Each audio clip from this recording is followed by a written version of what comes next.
Because the real tricky part here as the Demon Hunter is having the board clear for when they do develop, but making sure that doesn't come at the complete sacrifice of your own game plan. Because if you never have the combo, the Druid can just keep passing until eventually they have another big board, and then they'll win the game that way. So for Shaxy here, with Skull in hand, Immolation Aura, honestly, I'm looking at a full keep here. I think the two middle cards are a bit questionable, but certainly the Skull Immolation I can get behind. The thing is, like you mentioned, if you keep the Skull on the far right, then you want to make sure that what's in the middle is cheap. So I see where your head is at, and Shaxy completely agrees. blitzchung, I also completely agree with his keep here. For Token Druid, the balance between minion generation, minion buffs, and card draw in your deck is so crucial that I'm not surprised to see that blitzchung has never switched off the 30 cards of 15 two-ofs, and he keeps exactly that, a minion generation and a card draw in the opener. And so while my thought process was to keep the double jump, as you said, just so Il'gynoth isn't drawn and stops your Skull from being outcast, I don't know if I would have played it out on turn 1. Again, we see Shaxy just tempoing it out, and it means we get a Spectral Sight trapped in the non-outcast position. It's not disastrous, of course, because he has the Skull to make up for that lost card draw. But he does just love throwing that down on turn 1 time and again. True. I mean, I also would have liked to see the double jump wait one more turn. He's just in no rush, really, to draw, because he has kept the removal pieces. And it's kind of funny the way this lines up, because blitzchung did not hit any ramp. So when the Glowfly comes down, it's going to be turn 5 for Shaxy, where he would have rather coined Skull, but it's not like he can toss the Immolation to get the Skull on the left for turn 5, because it's too valuable in this matchup. Getting Il'gynoth now is kind of painful, not even necessarily because you don't want it, but just because you want it to be a bit cheaper. If that had come off Skull, honestly, Shaxy would have most of the combo just ready to go with spell damage and double Fell Scream Blast. But at this point, that does start to get a little bit expensive, so the combo's still a ways off.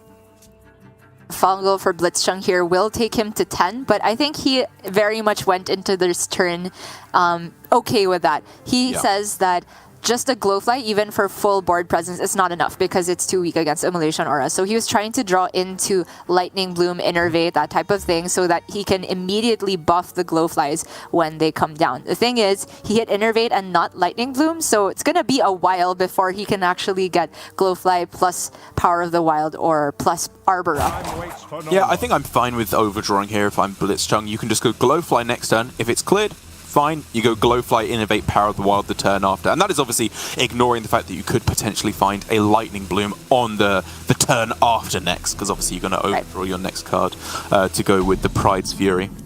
Yeah, I do like that game plan very much. blitzchung decides he's okay with the overdraw, and now Shaxy is running into that thing where he can't toss the Immolation because it's too valuable, and he can't toss the Fell Scream, period, because there's no minions on board to target with. Oh, that's a big overdraw, though.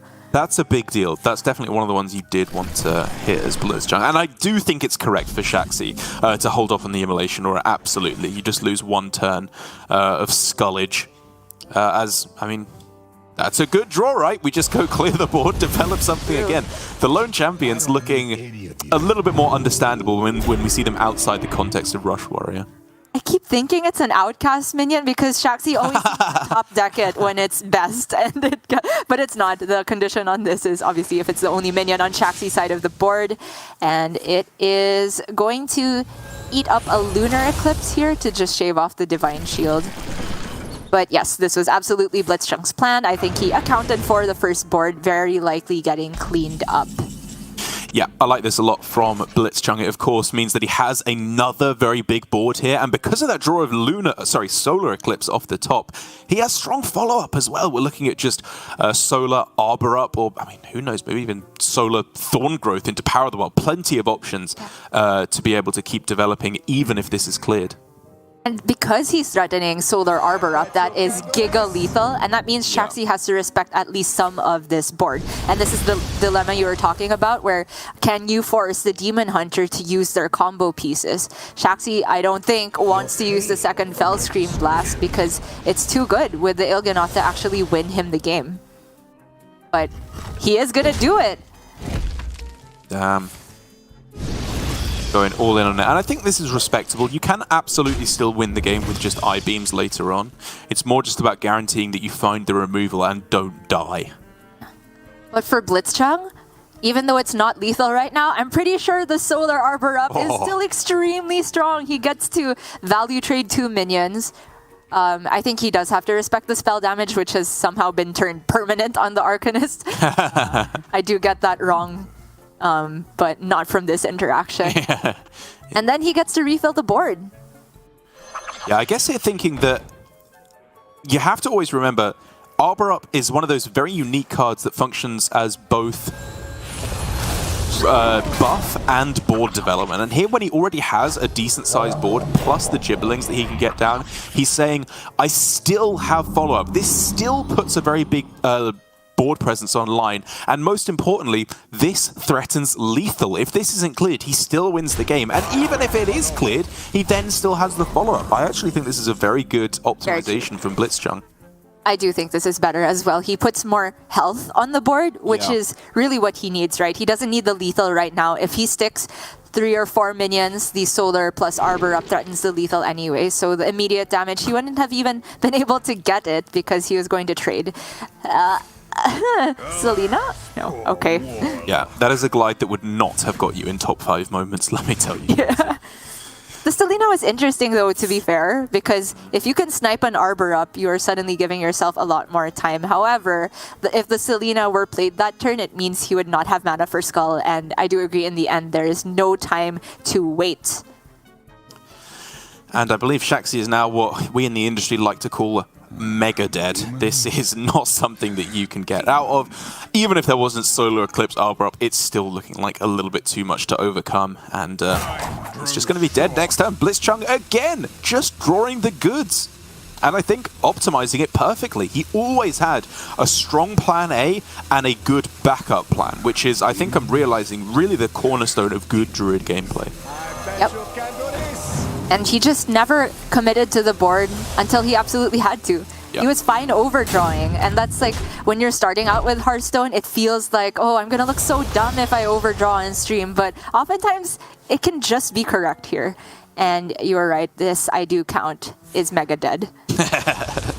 Yeah, imagine counting here. blitzchung just launches everything to the dome. We're going to game 2, potentially just in...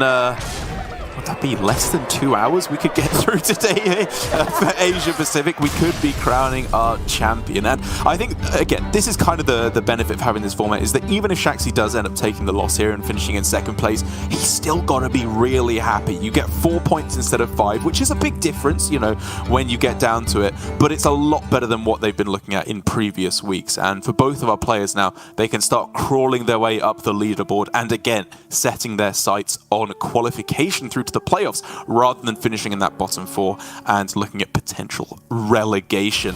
And it just, I'm glad to see this because, again, even though people obviously have their qualms with Specialist, and I can definitely understand that over in the European region where it's a lot of the same decks, here in APAC, I honestly think that the creative players, the players who have been coming up with very different strategies, have been rewarded for that for the most part. It is true. We saw Bank Yugi make it to top 8, which is also impressive with a deck that I didn't even know was a force on ladder because it's largely been overshadowed by Spell Mage. And then we had Dawn on the Control Warlock all the way to top 4, and now we have blitzchung being the only one to run Token Druid. And, you know, we keep singing the praises of Token Druid, and if Sottle is listening out there, too bad. I know he's shaking his head, but in Specialist, yes, in theory, you would like to play a deck where you get benefit off of sideboarding and getting more flexibility. Token Druid, I feel, has been so optimized that the sideboard very likely just makes it worse. But it doesn't mean that the primary can't get there on its own, because the most important thing, beyond building your secondary and tertiary, is predicting what the majority of the primaries in the field will be. And the Token Druid just kind of matched up well against that. Admittedly, I don't think we've seen blitzchung not draw card draw into Glowfly Swarm yet today. He's done it every single time, most of the time having 2 of them, as there we go, guess the way into Glowfly Swarm looks pretty good, but someone had to do it eventually. We had too many games of Token Druid destroying like absolute doo-doo. I even wonder if you're supposed to keep Gibberling in this matchup. Obviously, it's really good as refill. You can kind of treat it as another Glowfly Swarm because it is not going to be played at a turn where it just dies to Immolation Aura, for example. So having said that, would I keep a second Glowfly against Demon Hunter? Yes, is my answer. Also really like as well, although it's not an especially in-depth play if you're familiar with Token Druid, but I really like that the Nature Studies didn't come down on turn 1 for blitzchung, right. Because turn 2 his mana was going to be fully spent on the Guess the Way anyway, and with Gibberling in hand, you want to chain those Nature Studies to get maximum utilization out of them. Right. Completely agree. Ooh. These are interesting. Resizing Pouch in Token Druid, we have seen this run by, I believe, Felkane and Zim last week, because it's got a very good chance of getting you one of your mana regeneration cards, like Lightning Bloom and Innervate. It's not guaranteed, though, because there's a bunch of zero-cost minions in the neutral pool that can mess with that. I think I like it. Overgrowth can't come down on this turn. Nourish, I honestly don't really see as necessary as just very inefficient card draw. The Overgrowth, again, it can be very powerful, and he can now set up, I guess, as the backup game plan of Overgrowth this turn into Glowfly Pride's Fury all at once, which admittedly does sound quite strong. Yeah, now that you've laid it out like that, I think the Overgrowth is really good here. It means that blitzchung doesn't even have to do what he did last game, which is essentially just toss out one Glowfly to bait the first Immolation Aura. With the ramp cashed out of the way, the first Glowfly can immediately be Pride's Furied, and it takes a lot of resources from Shaxy to deal with a bunch of 3/5s. Yeah, it just turns out, again, blitzchung probably just playing correctly on this Druid time and again. I love what I'm seeing from him. As Shaxy seems to be having a bit of a quandary on this turn. I mean, I have to be honest, it kind of looks like just Philosophy, Hero Power, or even double Philosophy if you want to, just to try and set up for Outcast Spectral Sight next turn. I am looking at the double Philosophy. Oh! Okay. I was gonna say, honestly, if he goes Philosophy, I wouldn't mind him playing all the Moargs at once. Like, one at a time feels weak to Lunar Eclipse, but they do technically only have one minion damaging spell, which are the 2 Lunar Eclipses. So 3 Moargs, in theory, can't all be cleared from hand at the same time. Is this really correct? Like, I know he's afraid of the Glowfly Swarm, which is why he's doing this, right? Because then he can go trade, and then Aldraki Warblades to clear off one more, but you've just deleted 2 cards from your hand. True, the Philosophies are bad now. Of course, we didn't note at the beginning, sorry, that Shaxy switched to his tertiary deck, which runs double Chaos Nova. That's pretty big in this matchup. It means that Glowfly plus Pride's Fury can be cleared by Chaos Nova and a single Og Merchant. Although, having said that, he did cut the Og Merchant, so it would still have to require Thalnos or something. So he's just not playing it? Is he going to go Philosophy for 0 value and I-Beam just to clear off a couple more minions? Okay, this admittedly does get rid of most of the board, I guess. But it's so strange to watch the way it played out. Right. I agree that the Chaos is too valuable here, and you do want to get the Spectral Sight in a position where you can draw the next removal you'll need after the Chaos. But Shaxy shaking his head, he was not happy with the way that turn played out.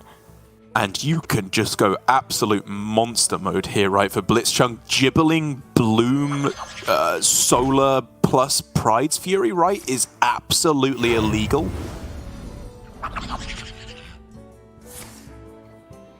Got something else on his mind, yes. I suppose? Or is he I think trading? it's still that. He just fit in the coin to play one more one-cost spell. Oh, okay. Okay, sure. Yeah. This is probably better. Again, it pushes less immediate damage, but it gives him the most health on board. No, this is actually very, very clever, because it also means that you don't get the one extra, like, Gibberling at the end that doesn't get buffed. It just means you get every minion on board, sorry, getting buffed. And even Chaos Nova does not even scratch this board.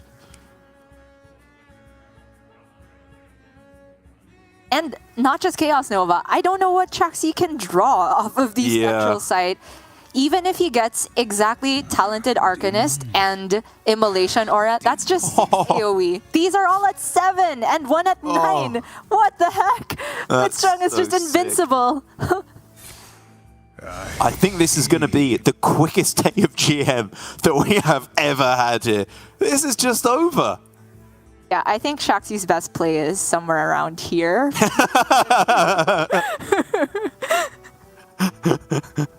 I know it well. Me too. And you gotta hand it to Blitzchung.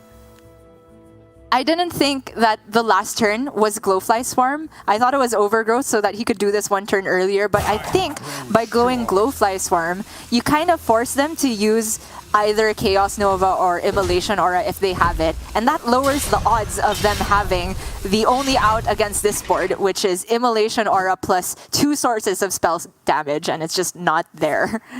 Oh, mate, you have to hand it to him here. This was so one-sided throughout. No one even felt like they had a chance.